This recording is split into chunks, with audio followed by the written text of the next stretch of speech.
너희 염려를 주께 맡기라 하였어요. 염려를 주께 맡긴다고 하는 게 뭐냐? 염려는 이런 거잖아요. 다음 달에 등록금도 줘야 되고 시집 가야 할 애도 있고 예를 들어 걱정이 많이 있어. 그런데 그걸 혼자 고민하고 염려하면 그게 걱정이에요. 근데 그거를 주님 앞에 하려면 기도가 돼요. 하나님, 애 등록금도 부족하고 애를 혼인시켜야 하는데 이 경비도 부족한데 하나님, 어떻게 하면 좋겠습니까? 염려 앞에다 주님에게 갖다 놓으면 그게 주님께 맡기는 게 돼요. 그리고 기도하는 순간 모든 것을 받은 줄로 믿는 거예요. 나는 모르죠. 하나님이 방법을 다 갖고 계시다. 하나님이 해결책을 다 가지고 계시다는 사실을 믿는 거예요. 믿지 않으면 그 사람은 하나님 앞에 안 맡긴 거예요. 소위 말해서 주님의 로드십이 그 사람에게 없는 겁니다. 너의 주인 되신 예수 그리스도께서 너를 책임져 주신다는 걸 믿어? 믿는다면 맡겨야지. 왜 너는 맡기지 못하는 거냐 이거예요. 미국의 백화점 왕이라고 일컬어지는 제이스 펜이라고 하는 사람이 있어요. 이 사람은 목사의 아들로 태어나서 사업 실패로 많은 빚을 지고 너무 힘든 삶의 압박 때문에 병이 걸렸어요. 그래서 건강이 악화돼서 미시간주 배틀크릭 병원에 격리 수용을 돼서 심각한 증상의 환자로, 한마디로 어려움에 처해 있을 때 창밖에서 찬송 소리가 들려왔어요. 그래서 그 찬송 소리를 따라서 이 사람이 살금살금 걸어갔더니 어떤 작은 교회에서 기도회를 하고 있었어요. 기도회 뒷전에 가만히 앉아 있는데 찬양을 하는데 너 근심 걱정 말아라, 이 찬양을 하는 거예요. 이 찬양을 듣는데 마치 자기가 어두움 가운데에서 빛으로 끌려나가는 것 같은 그런 착각을 느낄 수 있었다는 거예요. 그러면서 그때부터 걱정이 없어져 버려요. 뭘 말하는 겁니까? 이것은 상황이 바뀐 건 아닌데 하나님의 은혜를 받으면 염려가 사라져 버려요. 하나님의 음성이 들리면 걱정이 없어져 버려요. 우리 인생의 변수가 그렇게 많은데 하나님이 한순간 역사할 때 우리 인생이 바뀌어져요. 나중에 이 제이시 페니가 미국 전역에 백화점을 쫙 체인을 세우지 않습니까? 미국 최고의 명품 백화점이 돼요. 이 사람이 그래 나중에 백화점 왕이 됩니다. 여러분 미국 이렇게 대도시를 여행하다 보면 큰 도시에 제이시 백화점 많이 봤을 거예요. 그 주인공 아닙니까? 어떻게 내 인생이 이렇게 바뀔 수 있느냐 이거예요. 그것은 주님이 우리의 삶을 돌보시기 때문에 그래요. 우리 힘으로 할 수 있습니까? 안 되는 거예요. 우스꽝스러운 얘기가 있죠. 초기에 한국에 선교를 왔던 선교사들이 이제 집차 같은 걸 타고 길을 가다 보면 시골에 무거운 짐을 지고 이고 다니는 할머니들이 많았다고요. 안타까워서 차를 세워서 그 차를 태워주면 할머니들이 그 짐을 차에다 내려놓지 못하고 있는 거예요. 할머니 짐 내려놓으세요. 그러니까. 아니 차 태워준 것만 해도 고마운데 어떻게 짐까지 내려놓나 염치 없이. 이게 무엇을 뜻하느냐면요. 예수 믿는 사람들이 하나님을 믿는다고 말하면서 하나님을 믿지 않는 거나 마찬가지예요. 네 문제를 여호와께 아뢰라. 너의 짐을 주께 맡겨라. 내 염려를 주님 앞에 다 내려놓아라. 우리 주님의 초대장이 뭡니까? 수고하고 무거운 짐진 자들아 다 내게로 오라. 내가 너희를 쉬게 하리라. 내 멍에를 메고 내게 배우라는 거예요. 그러면서 주님의 멍에는 가볍다는 거예요. 주님이 지고 가야 할 그 사명의 멍에가 있는데 우리 주님이 다 지셨어요. 그러면서 우리에게 뭐라고 말씀합니까? 나와 함께 내가 너를 돌보고 내가 너를 책임져 주겠다. 이게 신앙의 약속 아닙니까? 우리 힘으로 구원받을 사람이 어디 있어요? 아무도 없어요. 그럼에도 불구하고 사람들은 끊임없이 자기가 뭔가를 해보려고 해요. 지난번에도 얘기했지만 어느 목사님이 4살 된 아이가 목사님 방으로 왔어요. 그래서 목사님이 자기 무거운 책상을 좀 옮겨야 되는데 어떻게 옮길까 고민을 하다가 책상에 짐을 다 내려놓고 책상을 뒤집었어요. 카페 뒤에다 이제 책상을 밀고 가려고 말이죠. 근데 4살짜리 아이가 딱 오더니 힘을 막 쓰면서 책상을 밀다가 이제 목사님이 힘들어서 좀 놓으니까 4살짜리가 딱 이렇게 말했다는 거예요. 아빠, 좀 방해 좀 하지 마세요. 이런 격이라 이 말이죠, 우리가. 하나님이 하시는 일에 내가 하려고 하는 거예요. 그 일을 우리가 할 수 없는 역부족인 걸 알면서도 말이죠. 그래서 하나님은 우리를 부르셨을 뿐만 아니라 우리의 그 어려움을 친히 담당하시고 우리를 돕는 자 중에 계신다. 근데 사람들은 쓸데없는 염려에 중독이 돼 있어요. 그래서 참 주님이 이 편지를 받는 베드로전서의 수신자들이 어떤 상황에 처했었느냐. 이때가 소위 주후 50년에서 약 70년경 기독교 박해가 가장 극심했던 때 그 핍박받고 고난당하는 성도들에게 사도 베드로가 위로의 메시지를 편지로 전한 겁니다. 그러면서 갑바도기아와 그 터키의 그리고 로마의 카타콤에 숨어서 신앙생활하던 사람들의 그 흔적을 가보면 말이죠. 세상과 단절된 삶을 살아요. 세상 즐거움 다 내버리고 오직 주님 한 분만을 믿고 따르겠다고 그들이 어려움을 자청한 거죠. 그런데 놀라운 건요. 베드로전서 5장 1절을 한번 보세요. 제가 다 본문 읽지는 않았지만 1절에 보면 이렇게 시작이 돼요. 너희 중 장로들에게 권하노니 나는 함께 장로된 자요 그리스도의 고난의 증인이요 나타날 영광에 참여할 자니라. 사도 베드로는 자기 자신을 장로라고 밝혀요. 그러면서 장로들에게 편지를 하는데 이 장로들은 누구냐면 그 당시에 교회들을 돌보는 목회자들이었어요. 그리고 이 목회자들에게 사도 베드로가 편지를 쓰면서 이 내용을 우리에게 알려준 거예요. 뭐라고 하느냐? 6절에 보면 그러므로 하나님의 능하신 손 아래에서 겸손하라 때가 되면 너희를 높이시리라 그랬는데 여기 하나님의 능하신 손 아래서 너희를 낮추라는 거예요. 겸손하라는 거예요. 왜? 힘들고 어려운 때 우리가 소위 그런 말 하잖아요. 머리 드는 새가 총에 먼저 맞는다고.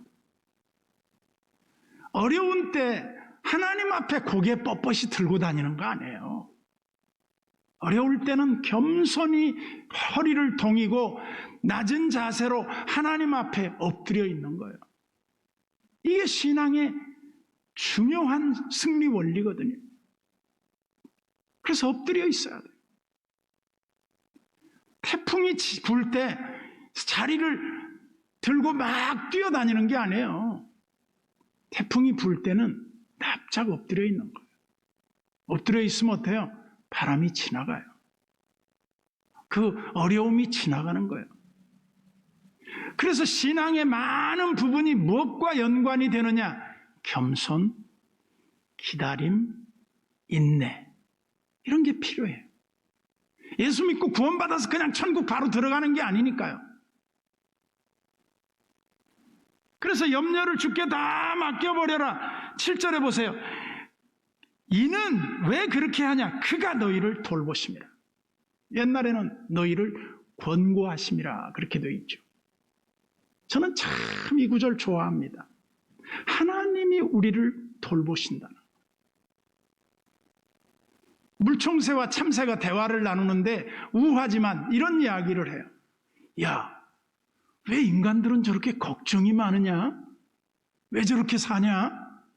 그렇게 물총새가 물으니까 참새가 이렇게 말하는 거예요. 아, 글쎄, 저 사람들은 하나님을 안 믿는가 봐.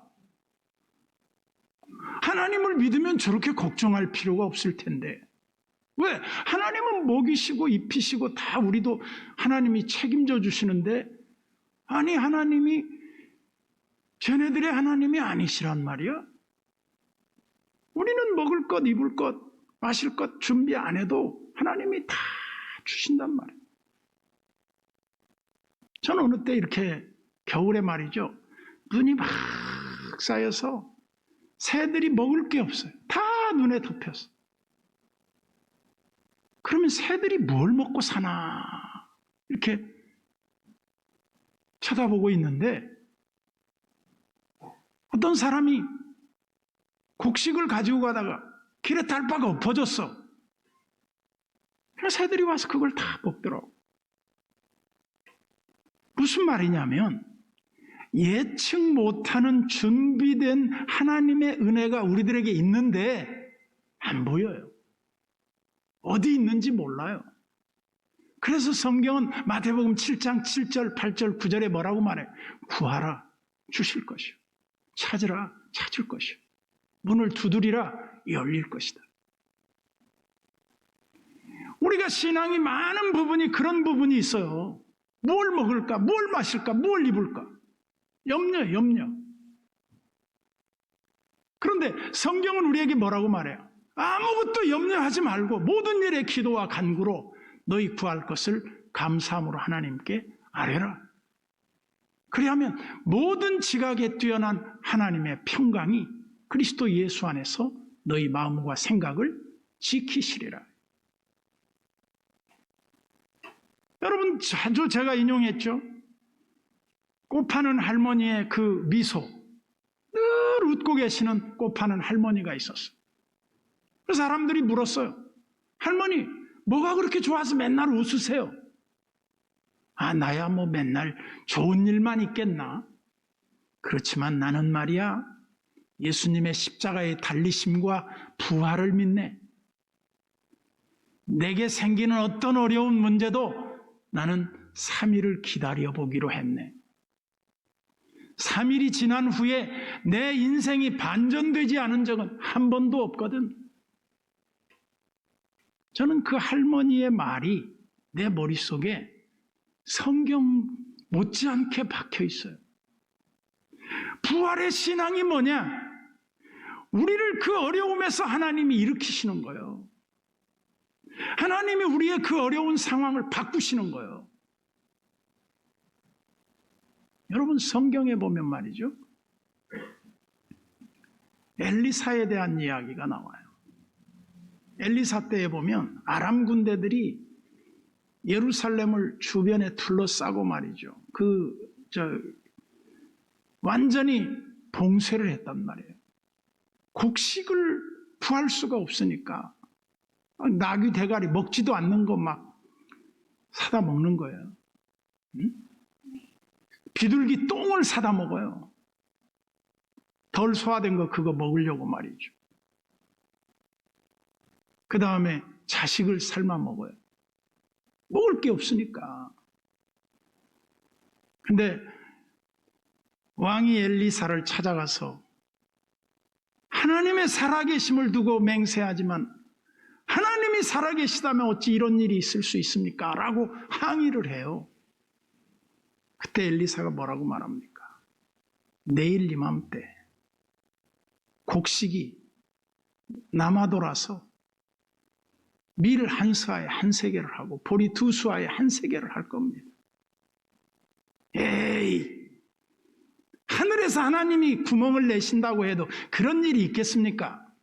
그런 말씀하지 마세요. 장관이 이 말을 해요. 그때 엘리사가 유명한 말을 하잖아요. 당신 내일 그것 상황을 볼 것이오. 그렇지만 당신은 그 혜택을 누리지 못할 것이오. 그 다음날 아람 군대들이 다 버리고 간 군량미 다 가져왔어. 팔았어. 너무 흔해진 거예요. 그야말로 한 세겔에 우리 돈으로 말하자면 1,000원에 보리 한 대야. 밀가루 2대에 1,000원이야 예를 들어. 이렇게 될 줄을 누가 알았겠냐 이 말이에요. 근데 그때 부정적인 말을 했던 장관은 사람들의 그 발에 밟혀서 죽고 말아요. 하나님의 약속을 믿고 하나님을 주인으로 모신 사람은 하나님의 역사에 대한 온전한 신뢰와 함께 믿고 맡겨야 돼요. 기도는 했는데 맡기지 않는 사람들이 있어요. 하나님 도와주세요. 그래 놓고 지가 다 해. 안 믿는 거죠. 여러분 우리가 생각해 보세요. 우리 삶이 우리 뜻대로 되는 게 아니에요. 인간의 이 삶이라고 하는 건 변수가 너무 많은 겁니다. 우리가 흔히 그렇게 말하잖아요. 딸 셋이 있는 집에 첫째 딸, 부모님께 얼마나 순종 잘하고 공부도 잘하고 말도 잘 듣고 효녀해. 둘째 딸, 이거 사고 뭉치야. 둘째들이 항상 문제야. 내가 둘째야, 내가. 셋째들은 눈치가 빨라. 그런데 누가 인생을 성공하느냐? 둘째가 성공해. 무슨 말인지 아세요? 인간은 사람의 생각대로 안 된다 이 말이에요. 사람의 생각과 사람의 모든 것으로 보면 부족하고 모자라고 안 될 것 같아. 근데 하나님이 그런 사람을 책임져 준다 이 말이에요. 제가 오죽하면 주책이라는 말을 해석을 이렇게 했어. 주님이 책임져 주시지 않으면 못 사는 사람들이 주책이다. 우리가 살아가는 삶이 그렇잖아요. 어떻게 우리가 다 내 삶을 개척할 수 있어요? 하나님의 도우심이 없이는 불가능해. 그래서 오늘 또 성경은 우리에게 말해요. 너희 염려를 주께 다 맡겨버려라. 너희 짐을 주께 맡겨버려라. 너희 인생의 길을 다 여호와께 맡기라. 이는 저가 너를 돌보아 주심이라. 여러분, 우리 하나님의 돌보심이 얼마나 중요합니까? 우리가 하나님의 도우심과 하나님의 그 공급하심이 없이 살 수 있습니까? 정말 저는 요즘도요, 수없이 하나님의 은혜의 공급을 체험하며 살아요. 깜짝깜짝 놀래요. 나는 정말 어떤 면에서 믿음이 없는데 하나님이 살아계시고 역사하시는 증거들을 보여주는 거예요. 하나님 왜 이러십니까? 나는 믿음도 없는데. 이 베드로전서가 그렇단 말이에요. 지금 목사들에게 쓴 편지인데 목사들이 염려하고 있는 거예요. 너 목사 왜 염려하니? 하나님이 너 책임져 주시고 돌봐주신다는데 이 말이거든요.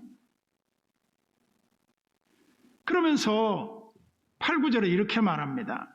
근신하라, 깨어라. 아니, 돌봐주시면 가만히 있으라. 깨울 필요도 없잖아요. 가만히 있으면 되잖아요. 근데 근신하고 깨어서 우리가 하나님의 뜻을 찾는 것 우리 몫이에요.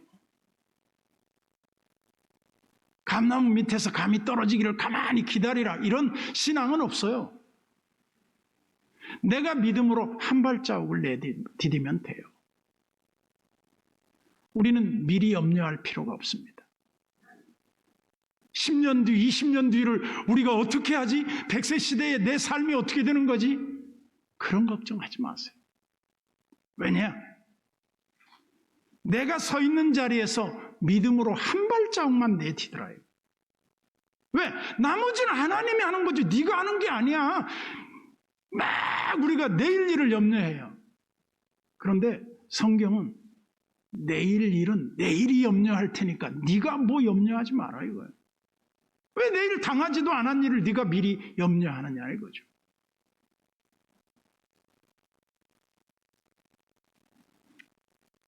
그런데 우리는 염려와 근심에서 벗어날 수 있는 가장 좋은 길이 뭘까?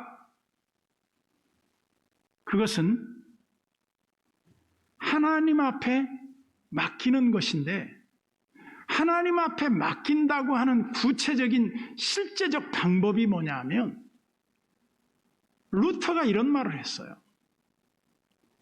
루터가 살 당시에도 얼마나 위험이 많았습니까? 종교개혁을 한다는 게 그렇게 쉬운 일이 아니었잖아요. 그때 얼마나 두려웠으면 하나님 제가 여기 있습니다. 나를 도와주십시오.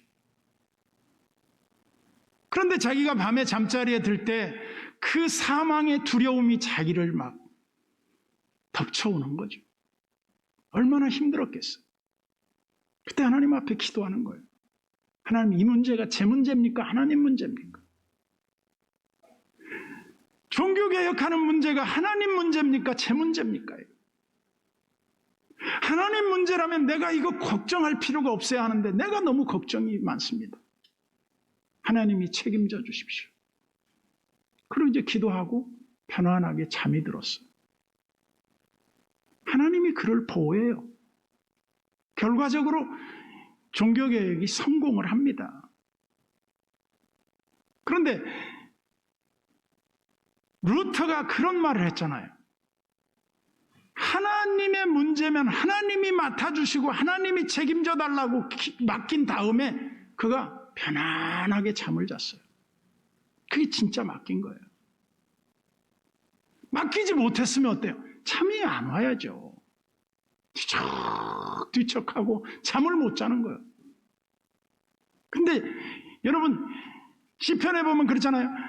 사랑하는 자에게 하나님이 그 사랑하는 자에게 잠을 주시는도다 그랬어요. 어떤 사람은 꾸벅꾸벅 졸면서 하나님이 나 사랑하시나 봐 그래. 억지죠 그거는.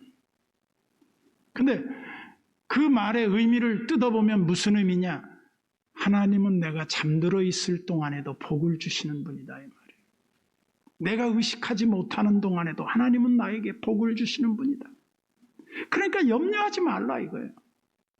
낮에 해가 너를 상치 못하며 밤의 달도 너를 해치 못해. 전쟁터에서 햇빛이 얼마나 위험합니까? 달빛이 우리의 그 모습을 다 드러내는데 얼마나 위험합니까? 근데 하나님이 그들을 보호해 준다는 거예요.